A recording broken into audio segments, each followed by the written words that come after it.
about Noah and the ark. Oh, that's one of my favorites. Oh, yeah. So, lots of people were sinning, but there was only one person who trusted God. So, I think he had to build a boat, and that's why it's called the ark. God made the earth.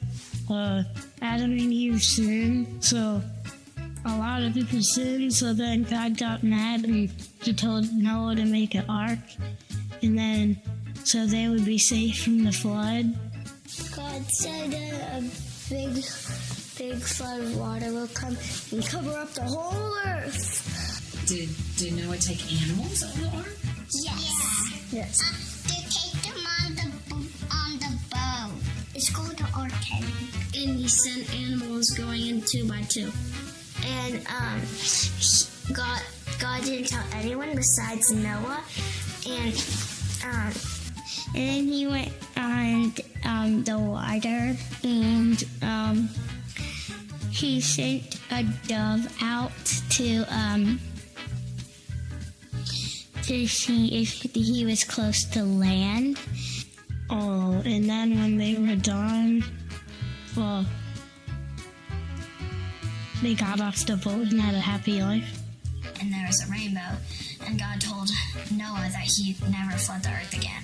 If I could take an animal on the ark, it would be a snake. Just cats. Toto. Elephants, giraffes, and bears, and monkeys, and parrots. A fox. My 2 cats, Grace and Bean. Some more parrots. Take the animal. And some seagulls. A puppy. Have to be a bastard.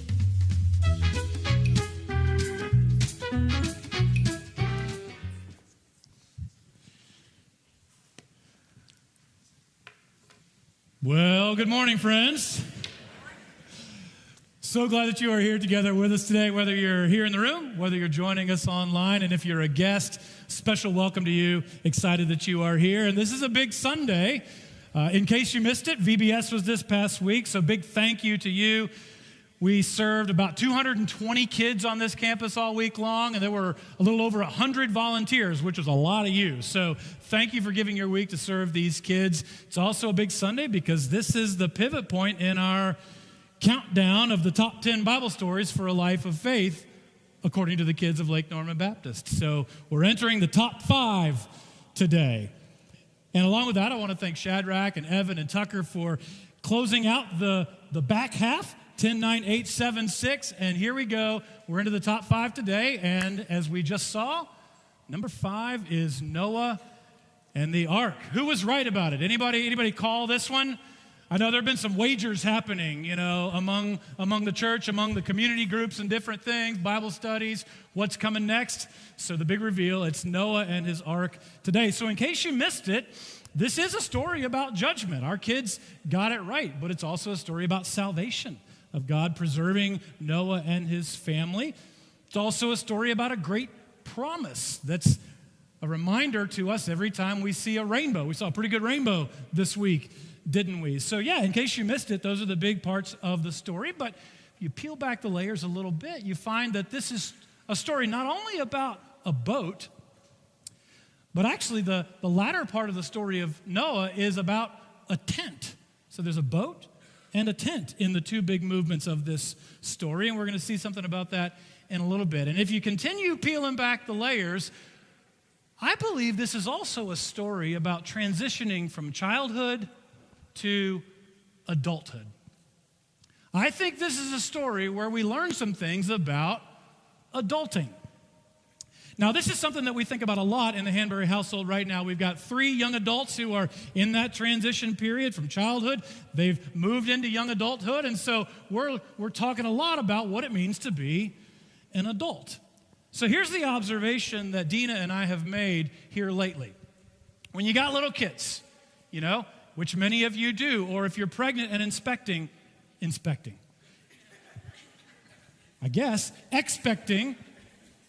there's tons of stuff out there, right? To tell you about every moment from conception to birth, infancy, childhood, toddlers, all the things. There's not nearly so much about adulting. And so we've been looking around like, okay, who's going to write the book on adulting? Well, there's not nearly as much out there. There's some, but nothing at all to compare with childhood. Helpfully, the good news is I believe we get some help on adulting right here in the story of Noah. So today, if you're in that phase of life, 18, 19, 20, 21, if you're in high school and that time is coming, maybe you're in college, maybe you're a young adult, we got a great young adults ministry here. I'm talking to you today about adulting.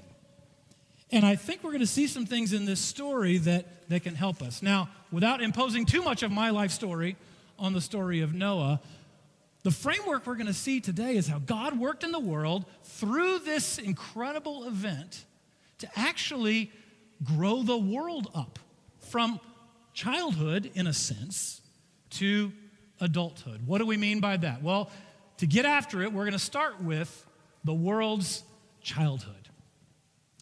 A way of thinking about the earliest chapters of the Bible, I think it's pretty fair to think about it like the world's childhood. So Genesis 1 through 5 is the account of creation all the way through Noah. Now, we don't have time to get into all of that right now, which is why we started the podcast for this series. In case you missed it, there's an In Case You Missed It podcast. Every week we're talking about more stuff that we can't squeeze into the sermon. And so I say some things about Genesis 1 through 5 and all the early days there. So I would encourage you to find the podcast if you're interested in that.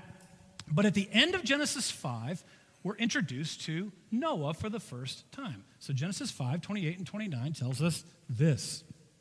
When Lamech had lived 182 years, he had a son. He named him Noah, which sounds like the Hebrew word for comfort. And so he said, he will comfort us in the labor and painful toil of our hands caused by the ground the Lord has cursed. So into this early history of the world, after about 1,500 years had passed since Adam was created, God was going to speak comfort into this world that had been living under the curse because of Adam and Eve's sin. And that comfort was going to come in the form of a man named Noah. And this comfort was in response to the conditions that had manifested in the world. And we begin to see that at the beginning of the Noah story in Genesis chapter 6. The Noah story is primarily contained in Genesis chapters 6 through 9. So we're going to move through those chapters at a breakneck pace this morning. But it opens up with the conditions of the world in the days of Noah. The first 8 verses tell us this. When human beings began to increase in number on the earth and daughters were born to them, the sons of God saw that the daughters of humans were beautiful, and they married any of them they chose. Then the Lord said, my spirit will not contend with humans forever, for they are mortal. Their days will be 120 years. The Nephilim were on the earth in those days, and also afterward when the sons of God went to the daughters of humans and had children by them. They were the heroes of old, men of renown. The Lord saw how great the wickedness of the human race had become on the earth, and that every inclination of the thoughts of the human heart was only evil all the time. It's a big statement right there. Verse 6, the Lord regretted that he had made human beings on the earth, and his heart was deeply troubled. So the Lord said, I will wipe from the face of the earth the human race I have created, and with them the animals, the birds, and the creatures that move along the ground. For I regret that I have made them. But Noah found favor in the eyes of the Lord. So, a few months ago, I met one of my young adult kids' friends. And as they were getting to know each other, this friend found out that my daughter's dad was a pastor. That's always interesting. You know, what are they going to think when you find out your dad's a pastor? Well, this guy, 21 years old, he thought it was the coolest thing. And he was like, what, your dad's a pastor? I got some questions. So I got to meet this young guy. And the first thing out of his mouth, you're a pastor, right? Yeah, I sure am. So what do you think about the Nephilim? Right? Because that's what is front of mind for anybody, you know, who's thinking about the Bible. Like, what about those Nephilim? I got to know. Well, not going to talk about the Nephilim this morning, but I do talk about it a little bit in the podcast. Now, it's not going to be nearly as interesting or controversial as some of your favorite YouTubers when they talk about the Nephilim, but there are some things that we learn about this really mysterious time just prior to the flood, and it's part of the backdrop for what we see in the Noah story. So there's mystery around there. We ultimately don't know exactly what these creatures were, but we know that they represented great wickedness. And this is what the world had come to. There was great wickedness to the point that God says every inclination of the human heart was only evil all the time. Evil characterized everything. And I think what that means is even the good actions that people took were tainted by motives that deep down in their heart were evil. And so because of this, God, the text says, regretted that he had made humankind. Now, this is tough because elsewhere in the Bible, we know that God is unchanging. It's not like this took God by surprise. Well, this term regretted literally says it repented God that he had made humans. And repentance is an action word. And what it gets at is that God came to a place where he was going to deal differently with human beings. He repented, he changed course in his dealings with human beings, and that's what we're going to see play out in this story. And specifically, what he was going to do first is, I will wipe from the face of the earth all the people, all the animals, all the birds, everything that moves on the ground. And that's a big statement of judgment. And when we see these statements of judgment, it can be troubling. But what we learn in the Bible, even though we don't see the whole story, we know that in the mind of God, when sin and corruption reaches a certain place, when the evil and wickedness in the world reaches a certain place, then the only just response from God is death.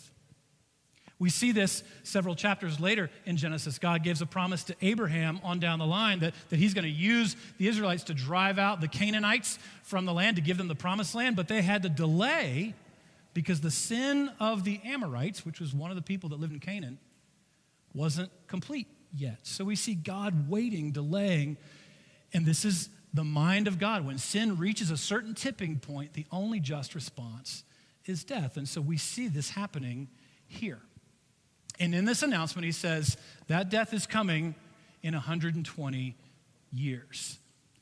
So through the flood, before and after, the lifespan of people did decrease. Like if you read through Genesis 5, you get people like Methuselah, who lived 969 years. In case you missed it, that's the longest human being on record in terms of lifespan. And so the lifespans did reduce, but historians believe this statement was from the time God announced that he was going to wipe the earth clean, it was about 120 years before the flood came.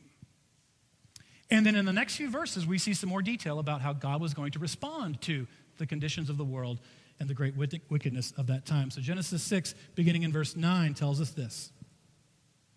This is the account of Noah and his family. God was going to respond to the corruption of the world through a family.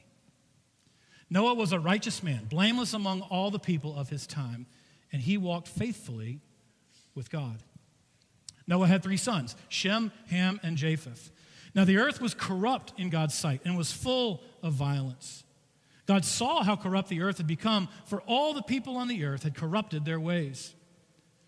So God said to Noah, I'm going to put an end to all people, for the earth is filled with violence because of them. I'm surely going to destroy both them and the earth. So make yourself an ark of cypress wood. Make rooms in it and coat it with pitch inside and out. This is how you are to build it. The ark is to be 300 cubits long, 50 cubits wide, and 30 cubits high. Make a roof for it, leaving below the roof an opening 1 cubit high all around. Put a door in the side of the ark and make lower, middle, and upper decks. And then he goes on and gives more instructions about the building of the ark and what was going to go on the ark. But as we continue to see how God was going to respond to the world at the time, we see that this is happening through the account of Noah and his family. Well, in case you missed it, the whole book of Genesis is a series of family accounts. If you were here with us several weeks ago when we started off the top 10, number 10 was Joshua and the Battle of Jericho. Number 9 was the story of Joseph. The last 14 chapters in the book of Genesis, it's the account of Jacob and his family. Well, this is an earlier chapter in that same book. And the structure of Genesis is one family account after another, from Adam's account to the account of Noah and his family, to the account of Abraham's father, Terah, and his family, the main character in that one, Abraham. Then there's the account of Isaac and his family, and finally the account of Jacob and his family, where the main character is Joseph. And so God moves in the world through his chosen people. And this is what we're about to see, how God moves through Noah and his family to do something incredible in the world. We also see something about Noah. It says Noah was a righteous man. He was blameless and walked faithfully with God. We could assume that he was not corrupt or violent like everyone around him. And it says the earth was corrupt and full of violence. Now, here's a detail in the text that we're invited to pay attention to. 3 times it says the world was corrupt. It says everything was corrupt. God saw how corrupt it was, and that everyone had made it corrupt. Especially in the Old Testament scriptures, when something is mentioned 3 times in succession like that, it adds emphasis, it adds weight. It sort of jumps off the page to an early reader of this. And so we need to see that as well. One of the points that the text is making, the author is making, is just how corrupt the world had become. Now remember that, because that corruption is going to come up when we get to the backside of the story, what God does about that corruption. And this is going to help us see the point that the author is making through this account. The earth was corrupt and full of violence. And because of that, he issues this statement: I'm going to destroy all the people and the earth. And because God was going to do that, he said to Noah, who was righteous, make yourself an ark. So you can Google all sorts of images about the ark, trying to wrap our minds around the dimensions of this thing, what it might have looked like. You could actually go to the ark experience. But just for us today, a couple of slides to help us orient to the size of this ark. Not the biggest vessel that's ever been created, but pretty darn big. About twice the size of a 747, about half the size of the Titanic. But what you may or may not be able to see on this screen, I find really interesting. Capacity: 522 railroad stock cars, or 125,280 sheep-sized animals. Now that stands out to me. If a sheep-sized animal is like the median size of an animal, some were smaller, some were bigger, then on this ark were 125,000 animals, along with Noah and his family. That's a few pets. My son in that video mentioned our 2 cats, Grace and Bean. That's enough for me. In fact, that's more than enough for me. On this ark, 125,000 animals. That's a detail. It's pretty interesting, right? The next slide, for the football fans, we can sense football season coming. If we're thinking about, Panthers Field, when you convert cubits to feet, the ark is about 450 feet long. And so football field, about 300 feet, 100 yards. So it's a football field and a half in length and about half the width. And then 45 feet high. So if you go to a Panthers game, you can kind of imagine, lengthwise half the stadium, about the height of the stadium, but a whole lot longer than the stadium. That's the ark, and God says, go build yourself an ark. And then he gives some instructions, which we pick up in Genesis 6, 17 through 19. It says, I'm going to bring floodwaters on the earth to destroy all life under the heavens. Every creature that has the breath of life in it, everything on earth will perish. But I will establish my covenant with you, and you will enter the ark. You and your sons, and your wife, and your sons' wives with you. 8 people in all. 8 people, 125,000 animals. You are to bring into the ark 2 of all living creatures, male and female, to keep them alive with you. 2 of every kind of bird, of every kind of animal, every kind of creature that moves along the ground will come to you to be kept alive. And he goes on and gives more instructions about how Noah obeyed everything the Lord told him, and they entered into the ark. So this is the summation. This is what the childhood years of the world, if you will, had come to, all leading up to this point. And then there was a year that changed everything. There was a year that changed the world. So here's my idea as we think about adulting. I mentioned there's all sorts of books and stuff about child rearing and pregnancy and all of that. One of the realities that Dina and I realized as we're thinking about childhood and adulthood is that, once a woman gets pregnant, about 9 months later, that child's coming, ready or not, right? I mean, it's pretty concrete. But there's nothing nearly so concrete about the journey from childhood to adulting. It's happening somewhere around 18, 19, 20, 21, maybe a little later. Prepare for it a little sooner. But my thinking is we need like a clear and concrete 1-year plan to get us from childhood into adulting. Maybe something like the year that Noah and his family spent on the ark. Interestingly, the Bible covers exactly 1,656 years. You can count the genealogies in Genesis 5 from the time Adam was created until this moment. 1,656 years. And this was covered in about 5 chapters. It's a long time for 5 chapters.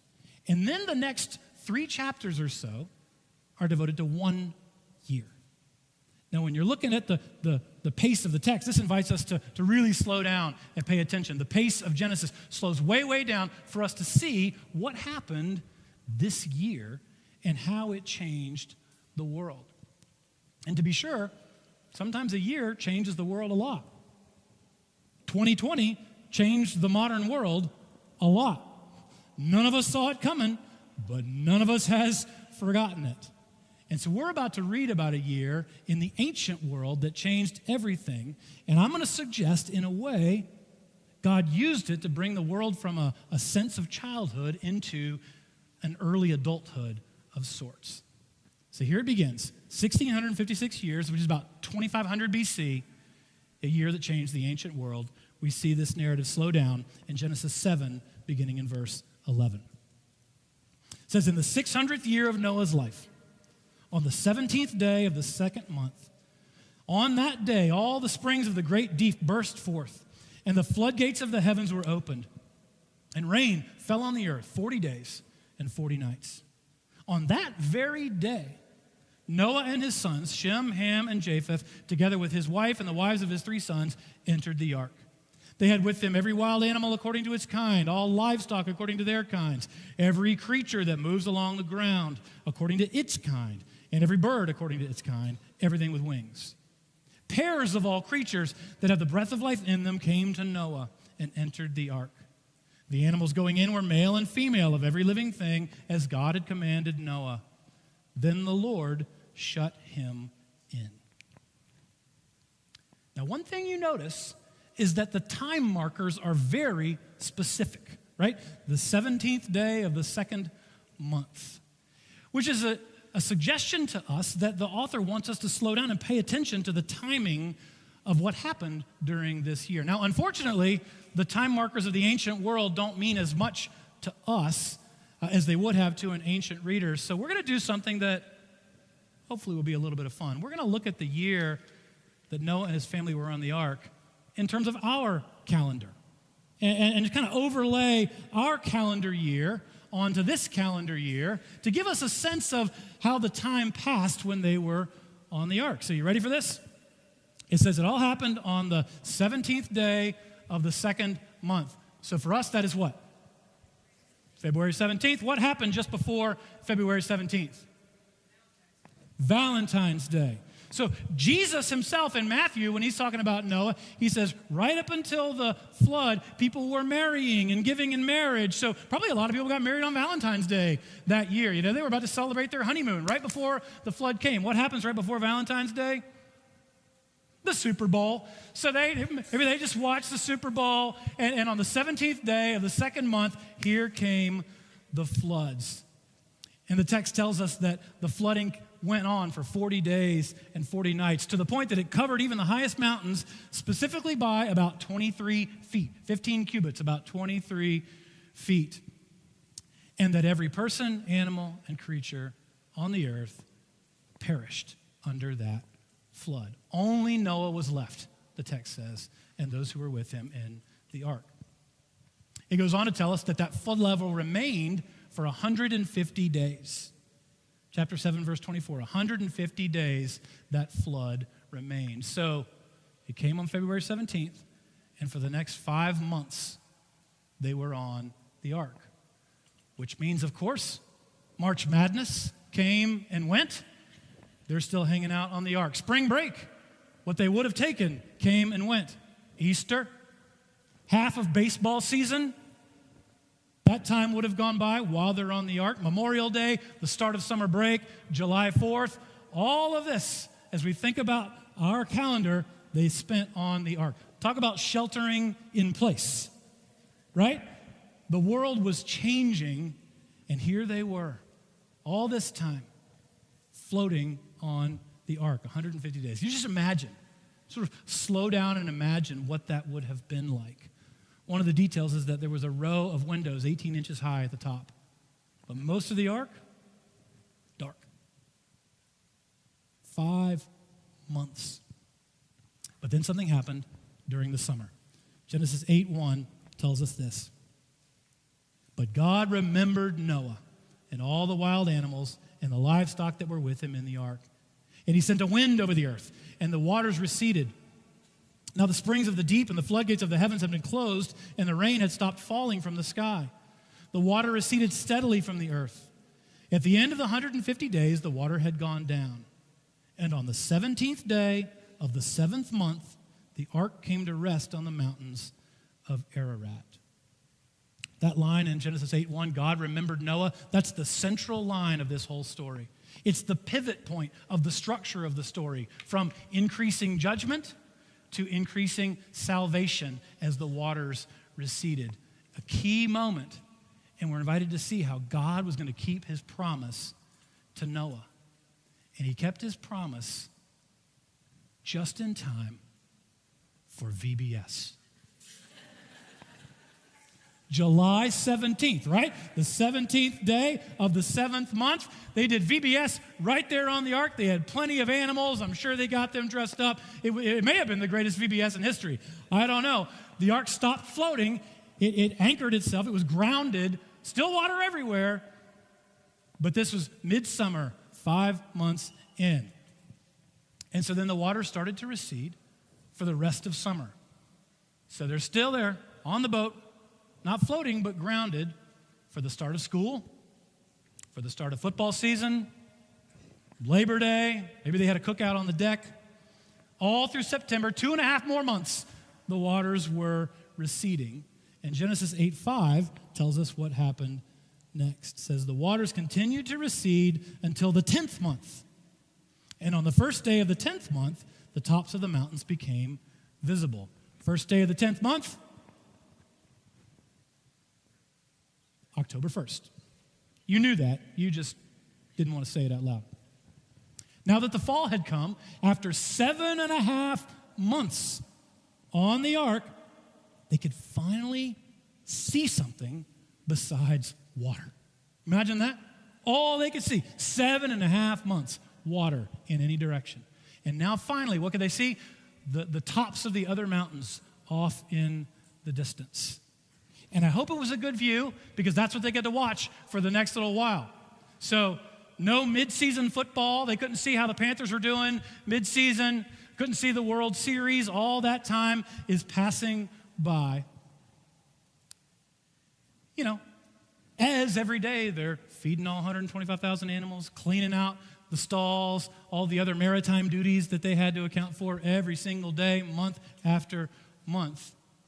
Bringing us to Genesis 8, verses 6 and 7. After 40 days, Noah opened a window he had made in the ark and sent out a raven, and it kept flying back and forth until the water had dried up from the earth. 40 days after October 1st, if there's 30 days in the month, Veterans Day.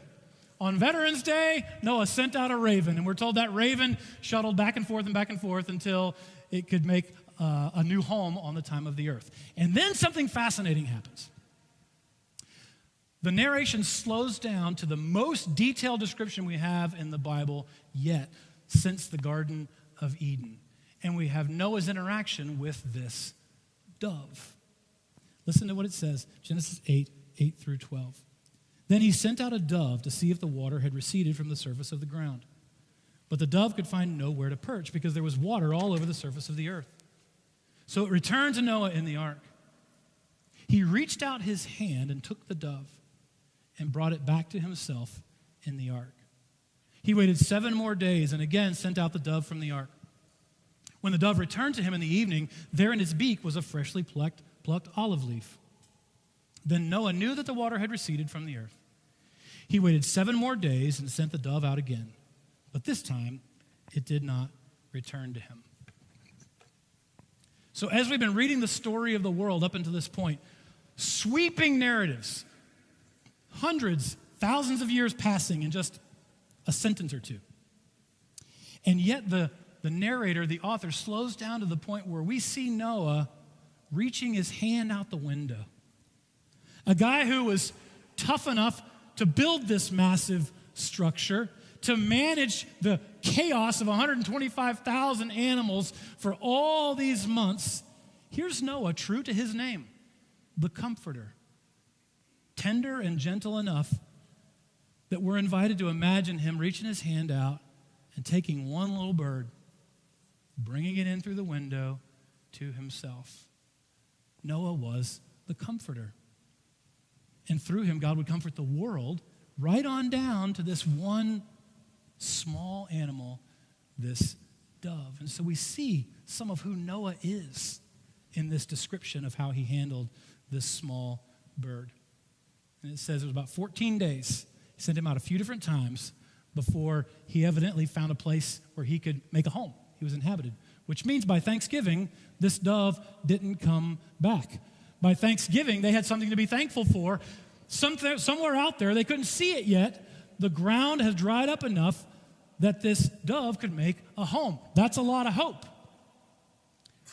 But of course we know once the holiday season hits, everything comes to a screeching halt. So they stayed on the boat through the holiday season. I bet they got out the Advent calendar and celebrated Christmas right there on the ark. And then that brings us to Genesis 8:13, another specific time marker, New Year's Day. By the first day of the first month of Noah's 601st year, the water had dried up from the earth. Noah then removed the covering from the ark and saw that the surface of the ground was dry. You imagine that? That's a New Year's celebration. Not just peering through this little window, seeing what you could see. Took the roof off, they could look down, and they could see the earth beneath them. Martin Luther King Day comes in January. I'm sure they sang something like, "Free at last, free at last. Thank God Almighty, we are free at last." It was getting close. It was getting close, but they weren't quite allowed to get off the ark just yet. God kept them on for just a few more weeks. So they watched the Super Bowl on the big screen right there on the ark. They celebrated Valentine's Day. And you remember, they were probably saying, "Man, do you remember last Valentine's Day? You believe all that's happened? A full year on this ark." And then the last time marker for this year, February 27th, 1,657 years after Adam was created, we read this, Genesis 8:14 through 19. By the 27th day of the second month, the earth was completely dry. Then God said to Noah, "Come out of the ark, you and your wife and your sons and their wives. Bring out every kind of living creature that is with you, the birds, the animals, all the creatures that move along the ground, so they can multiply on the earth and be fruitful, increase in number on it." So Noah came out together with his sons and his wife and his sons' wives, all the animals and all the creatures that move along the ground and all the birds. Everything that moves on land came out of the ark, one kind after another. 1 year, 10 days on the ark, and now at last they come out. They put their feet on dry ground. That's a year that changed the world. And in gratitude, this is what Noah did. Verses 20 and 21, Genesis 8. Then Noah built an altar to the Lord, taking some of all the clean animals and clean birds. He sacrificed burnt offerings on it. The Lord smelled the pleasing aroma and said in his heart, "Never again will I curse the ground because of humans, even though every inclination of the human heart is evil from childhood. And never again will I destroy all living creatures as I have done." So God says in his heart, I'm not going to do that again. He resolves not to destroy the earth by flood again And then did you notice the detail there? Even though every inclination of the human heart is still evil all the time. The condition of the human heart hadn't changed. Noah was righteous in God's eyes. He was characterized by righteousness, but he still carried the seed of the sin from Adam and Eve.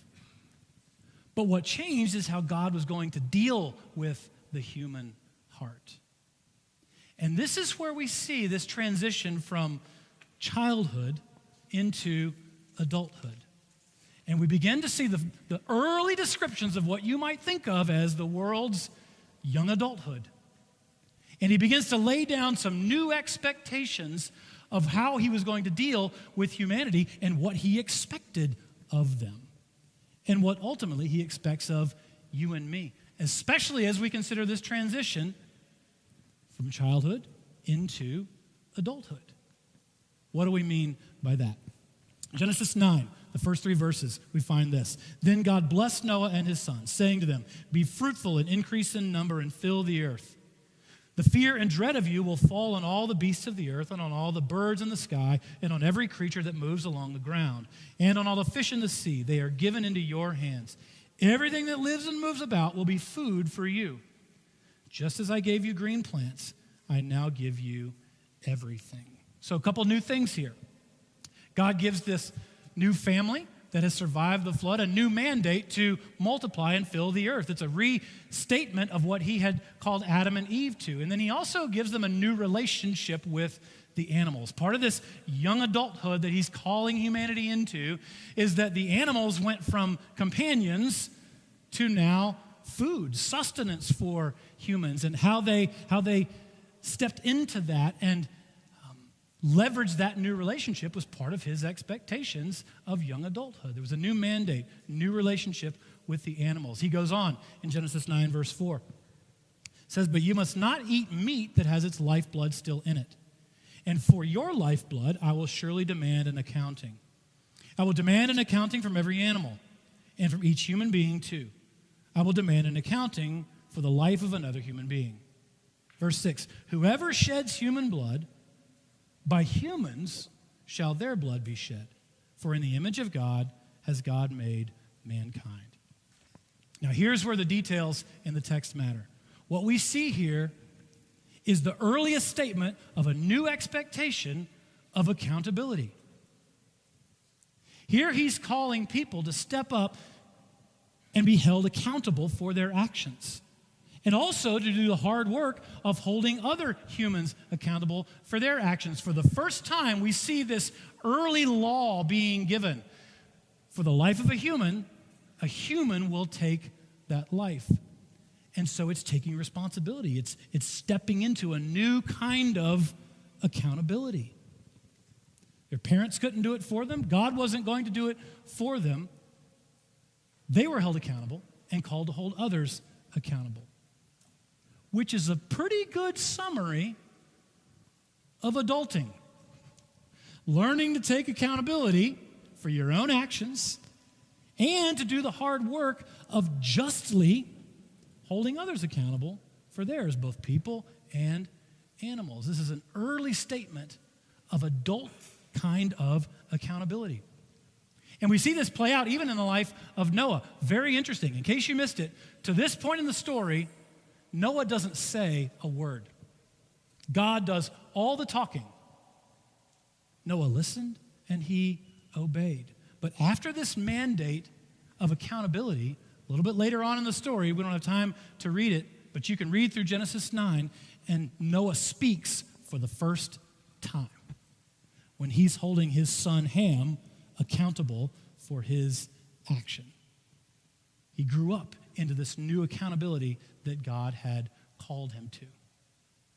And not only did God hold people accountable in this new young adulthood of expectation, God held himself accountable to a promise as well. So Genesis 9, 8 through 11 tells us this. Then God said to Noah and to his sons with him, "I now establish my covenant with you and with your descendants after you, and with every living creature that was with you, the birds, the livestock, and all the wild animals, all those that came out of the ark with you, every living creature on earth. I establish my covenant with you. Never again will all life be destroyed by the waters of a flood. Never again will there be a flood to destroy the earth.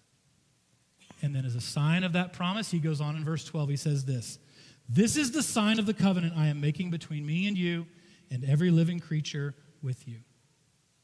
A covenant for all generations to come, right on down to us. "I have set my rainbow in the clouds, and it will be the sign of the covenant between me and the earth.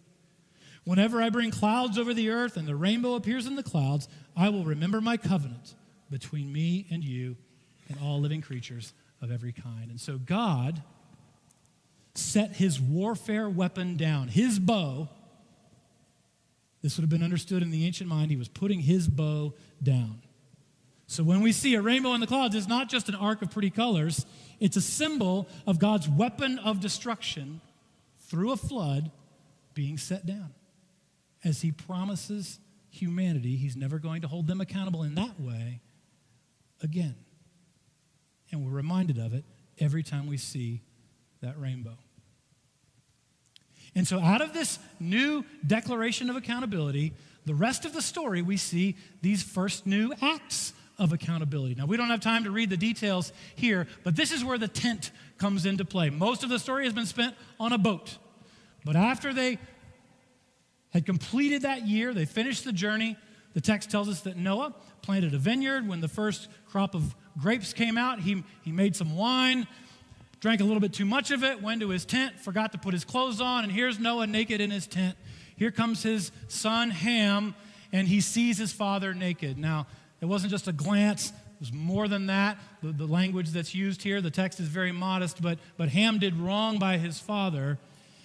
And because he did, Noah held him accountable. The first words that Noah speaks in this whole story is holding his son Ham accountable. And how does he do it? He places a curse on Ham's son, Canaan. That name should sound familiar. Canaan winds up being the father of the Canaanites. And some 1,000 years later, those Canaanites were destroyed, and it started with this curse of Noah holding his son Ham accountable. He did some adulting. Well, the other brothers, Shem and Japheth, they respected their father. They walked backwards into the tent with a blanket so that no one would see their father's nakedness. And for that, Noah blessed them. His son Shem, he said, "May the world be blessed by you, and may you rule over your son, your brother Ham, and his descendants." And sure enough, from Shem came the Semites, the Jews. And the rest of the Bible is dominated by the account of what God did through Noah's son Shem, who became the father of all the Jews. The blessing he gave to Japheth, the other brother, was that in Shem's line, the Japhethites would find blessing. The descendants of Japheth became the Greeks, the Gentiles. And some 2,500 years later, one of Shem's descendants, the Messiah, Jesus, would come on the scene and make a way for the descendants of Japheth, the Gentiles, to be blessed along with Noah's son, Shem.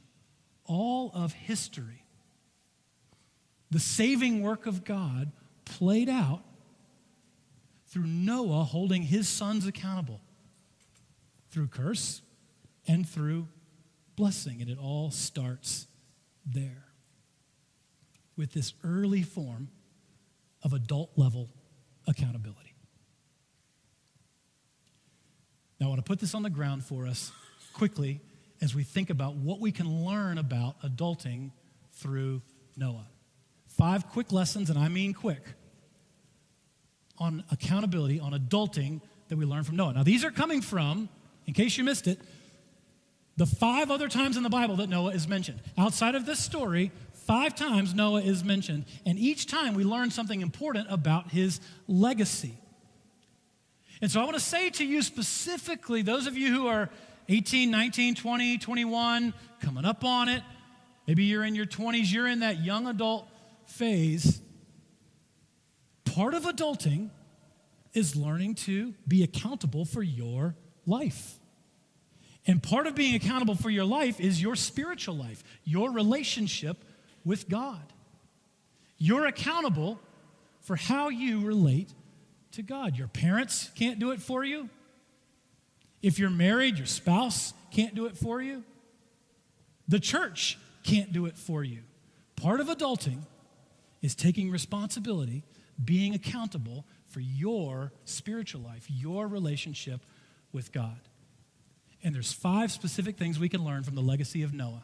We don't have time to read the passages, but I'm going to put them on the screen. You can jot them down and read about it on your own. The first lesson is this: recognize God's compassion in showing you mercy.